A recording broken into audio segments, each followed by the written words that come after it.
produce that ammunition would take not days or weeks or months, but years to get to the level that we needed. So President Biden ordered his Pentagon to work rapidly to scale up the ability of the United States to produce all the ammunition we could ever need for any conflict at any time in the future. Your thoughts about the reality of this? I mean, you didn't anticipate of shooting war in Ukraine, but your thoughts, Mark Esper?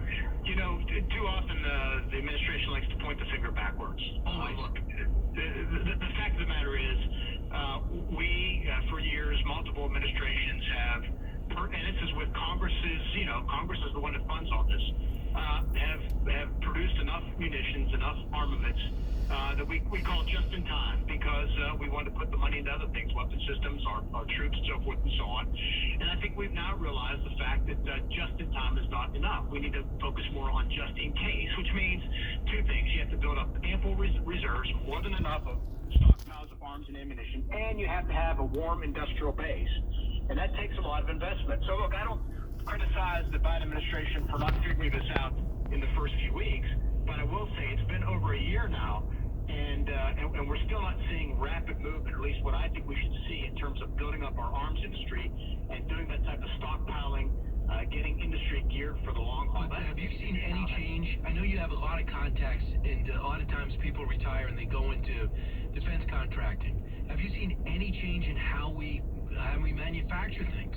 For example, they want long-term contracts. I did work in the defense industry years ago. I've seen some. It demands, the letting of long-term contracts, multi-year contracts, building up. But look, Congress is equally culpable here. They do not like to do these multi-year contracts, the things that send that demand signal that industry will do to train workers to build factories. And so we've been behind.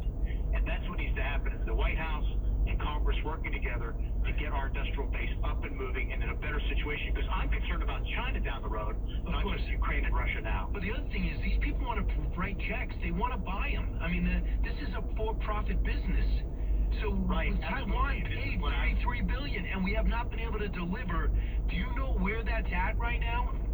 I think we should bundle all these requests, Stingers. There's multiple countries want Stingers and Javelins and all these things. I mean, the Stingers are being rebuilt. Javelins, we know how to do it, but you're right. It's a great business right now in many ways, and if we could just get the stocks going. Now, look, the other part of this too, Brian, is we need the Europeans to do more. They need to spend more on defense. They need to buy more munitions. They need to build up their own defense industrial base as well. No question. You guys were closer to get them to do that ever before, but out of the 32 countries, 7 are doing 2%. Canada, it wouldn't embarrass me. I don't think they're doing 1%. So, there's got to be some hell to pay with that. There's got to be. I like that they were kind of discombobulated when you guys came in and Trump came in and said, why should I be the chief funder? You're going to actually go on the crack pipe of Russia with Nord Stream 1 and Nord Stream 2. And I didn't even know about that. That's my bad. I didn't even know about Nord Stream 2 before Donald Trump pointed it out. But there was a logic. There's illogic to it. But you have a huge advantage now. Now everyone understands you can never depend on Russia again.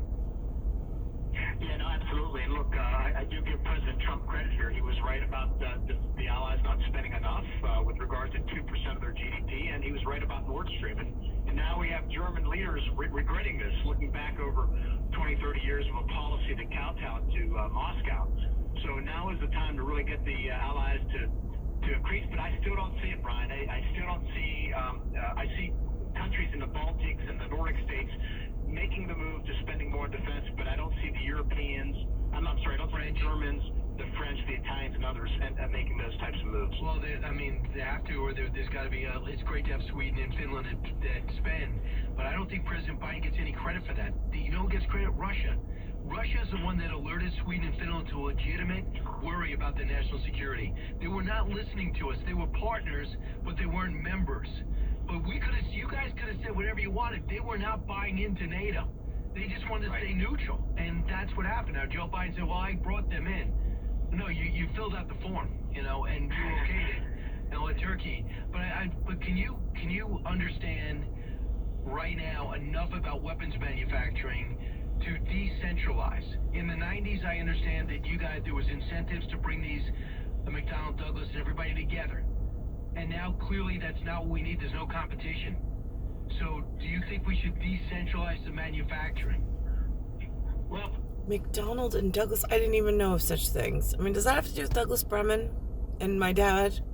And then the McDonald problem that is following me around in some blacksmith? I'm just curious. Because again, I discovered something called Ptolemy today, an astronomer. I watched something, it was season 1, episode 2 of Ancient Skies.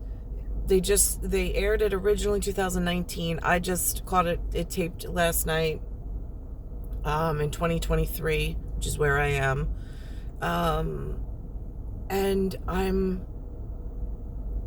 they talk about it from an astronomer's perspective, an epicycle. They reference this ancient tool or device that they built to explain themselves and to explain the model. It seems to be the same one that they referenced in several of the American movies through Hollywood, which looks very familiar. And the model itself, again, I was and they say that this is how they explain things, and from a supernatural perspective, during having an epicycle in part of this model, when I've been just cast aside, or they've cast me to actually hurt me, and it almost, according to Iron Man 2, I think Marvel Studios encapsulates that argument or construct.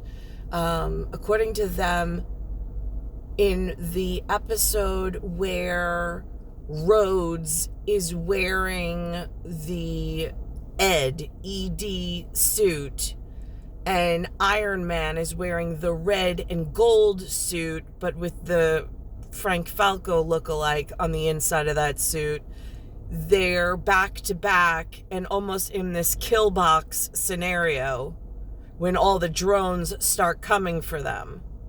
And I'm like, right, yeah, okay. So they referenced that in the movie that they brought out in, 2010? So why did they allow me into this situation with this crazy donkey and whatever they've been doing, outside of my purview? Again, my father, the most famous river from where his origin story began was the Po. I know that the people like Rhodes, they say on their trendy radio at indie whatever, that they're afraid of the Po. Yeah, go with that at Rome. Just because I don't know what's going on in New York still. And the most famous river from where I am is Hudson. That's where the Sully plane went down, to reference, just outside of the Manhattan area, which the Manhattan Project at Oppenheimer made. And again, this toxic masculinity, whatever of nationalism. There's a place in a time where you want that to exist. I'm currently in that at the moment, because when I look around, I'm I am in a Star Wars, a planet full of alien life, and I don't recognize any of it. And I'm where did my tribe go? Where did my toxic masculinity, men go to protect me from all of these alien arrivals from unbeknownst sources? It's star 1978, star 8378, Nicole, Cattaruzza. It's Earth, solar system, Milky Way, universe, galaxy is broken, and it's Bayside Station, Bayside, New York, 11361.